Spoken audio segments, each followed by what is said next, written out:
The End of Oz, Chapter 2. I saw dunes of green apple, sky blue, velvety purple, and brilliant turquoise. Streams of gold, silver, and black sand separated each of the dunes so that the whole landscape was a brilliant, colorful patchwork. Sand sailors, Knox said in awe. I followed his finger and gasped again, this time in delight. Far below us, jewel-colored lizards with huge, parachute-like wings drifted over the dunes, their tiny scales reflecting the rising sun in fiery, incandescent streaks of color. "It's beautiful," Madison breathed. For a moment, the precariousness of our situation fell away, and her face was suffused with wonder. "It's gorgeous," Knox agreed, but his voice held a hint of sadness. "But as far as anyone in Oz knows, it's lethal. It's impossible to cross on foot. The dunes are constantly shifting, and they swallow everyone who attempts it. No one ever tried to navigate the deadly desert and survived. Not without magic, anyway." "The wizard did it," I said, remembering the original story. "Didn't he? In his hot air balloon and the fairies way back in the day?" "So did Dorothy," Knox said darkly. "That part was true, too. I wish I'd thought to pick up the complete set of the Wizard of Oz books back in Kansas. They might have helped solve a few problems. I'd been too busy trying to find the shoes hidden in my high school. But the Dorothy of those books was nothing like the Dorothy I knew." I thought again about Madison's question. How did we know she was dead? Knox and I both knew how tough Dorothy was, and how hard she was to kill. We'd left her behind when the Emerald Palace collapsed. Was it possible she didn't actually die down there? No way, I thought to myself. Knox is right. The whole palace came down on top of her. She's dead. She had to be. Because the way Oz villains kept popping up like new heads in a whack-a-mole game, we didn't have time to kill her again if she wasn't.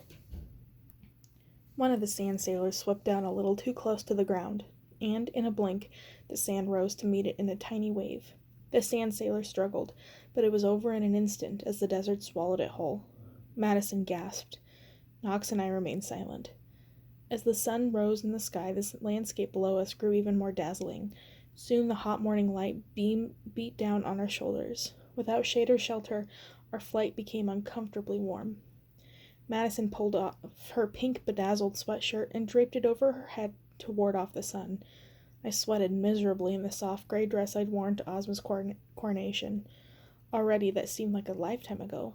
But it was only yesterday that I'd thought everything was right in Oz again. How quickly things could change here. "Look," Knox said, pointing again. "I thought nothing could live in that sand," I said. Huge, dust-covered worms slid through the sand, lunging upward to chomp down on sand sailors with creepy fang-filled mouths that opened like wombs. Madison was looking a little pale. "Apparently they can," she murmured. "And, guys, is it just me, or are we sinking?" Madison's voice was strained. "She's right," Knox said. And she was. The road was unmistakably slowing down, and it was sinking, toward the desert, in the huge yawning mouths of the sandworms. "God, this place sucks," Madison muttered under her breath. "We'll be fine," I said with a confidence I didn't feel. The road was bucking and twisting as it lurched downward. I squatted down before it could toss me off, clutching tightly to its golden bricks. Madison was clinging tight too, looking a little green. "Look, land," Knox said, standing up so suddenly he was almost thrown off the writhing road.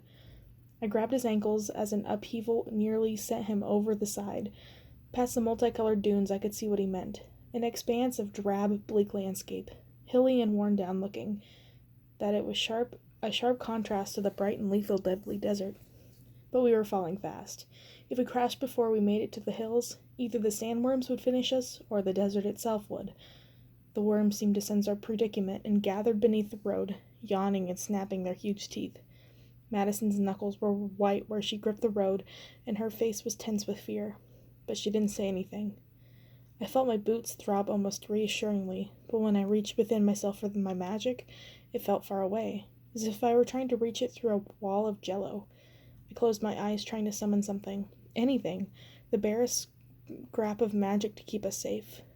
I opened my eyes and saw Knox looking at me. I shook my head. "Nothing," I said. "I can't do anything." From his expression, I knew he'd been trying to. "We have to trust the road," he said quietly. I loved Nox's faith in magic and in Oz, but it didn't look like we were in Oz anymore. Before I could reply, the road plunged suddenly downward. Madison screamed in horror. The desert was hurtling toward us at a terrifying speed. The worms were just waiting for us to drop within reach of our serrated teeth. "Amy, Madison, get up, run!" Nox yelled, pulling us to our feet. Instantly I saw what he meant. There was still a length of road in front of us. We were almost all the way across the desert. The three of us staggered forward, tripping and stumbling as the road bucked wildly beneath us. I half pulled, half carried Madison forward. Where the desert ended, I could see hard, rocky ground that the sandworms couldn't move through. But we had to get there first. It was a long way to safety. "We're going to have to jump," Nox shouted. Solid ground seemed impossibly far. Madison's mouth was moving in a silent prayer, or, knowing her, a curse, but her face was set with determination. Madison wasn't exactly athletic. I'd never seen her lift anything heavier than a shopping bag until she started carting around Dustin Jr. She took a deep breath, eyed the gap, and jumped. The nearest of the worms lunged for her, but somehow, impossibly, she cleared the distance, hitting the ground past the edge of the desert and dropping into a roll worthy of an order trainee. In a flash, she was on her feet and running. The worm turned to us. "Go," Nox yelled. "Amy, we have to go, now." The road was breaking apart even as I got my footing. Brooks tumbled to the ground, sinking into the shifting sand, and swallowed immediately. Nox grabbed my hand and we jumped. I hit the ground with a thud that knocked the wind out of my lungs. A worm's teeth snapped shut inches from my foot. I rolled out of its way and somersaulted to my feet, grabbing Nox's shoulder and pulling him to safety. The huge worm bellowed in disappointment as both of us took off running after Madison. But we slowed down as soon as we realized the worms couldn't pursue us in a rocky soil. Madison and I were panting and out of breath, but Nox had barely broken a sweat. Sometimes he drove me nuts. I've worked my ass off to become as strong as I was, but I still did normal human things like get sweaty and winded.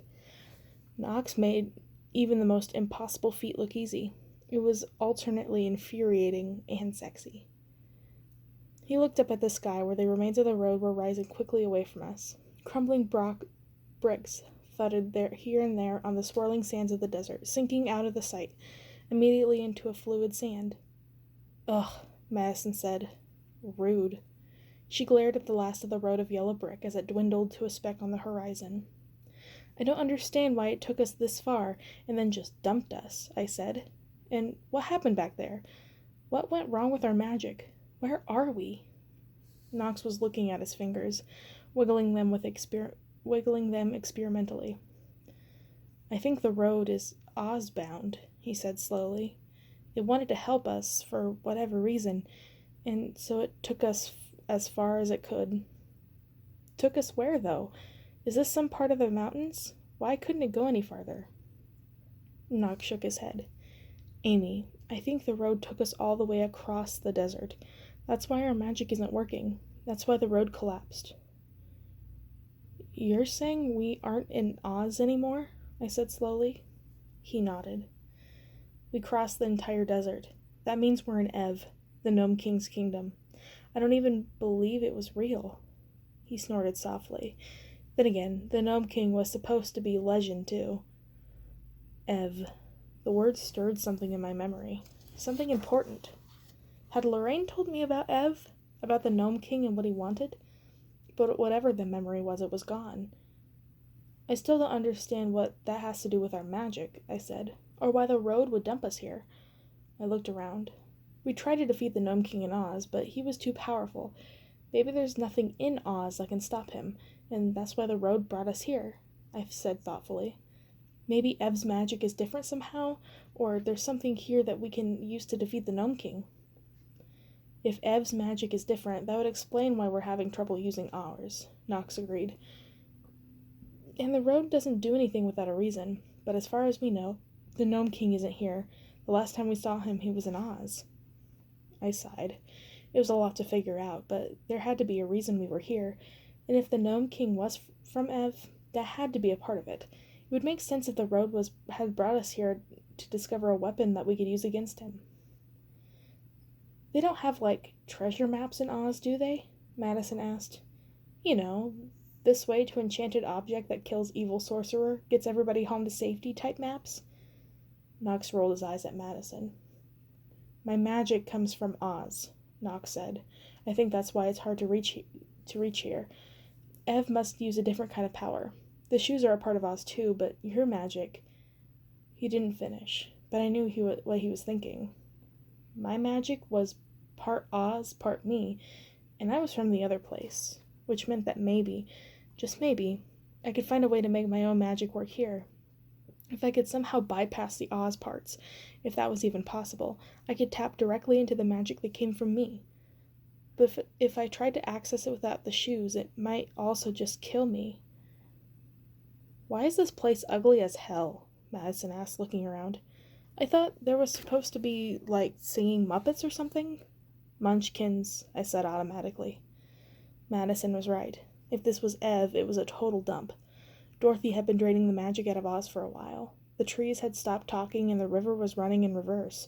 But there was still some magic and color left in Oz. In Ev, it was as if there had never even been any color or magic. The landscape was bleak and twisted. The black and winding path had stretched away from us like the road of yellow bricks, evil twin sister. In the distance, dilapidated shacks dotted the horizon like scabs. There was nothing green and growing. No water, no sign of life, no flowers. If we're in Ev, the road brought us here for a reason, Knox began. Maybe Amy's right and there's a... But he didn't get a chance to finish his sentence, because right then, the Wheelers came.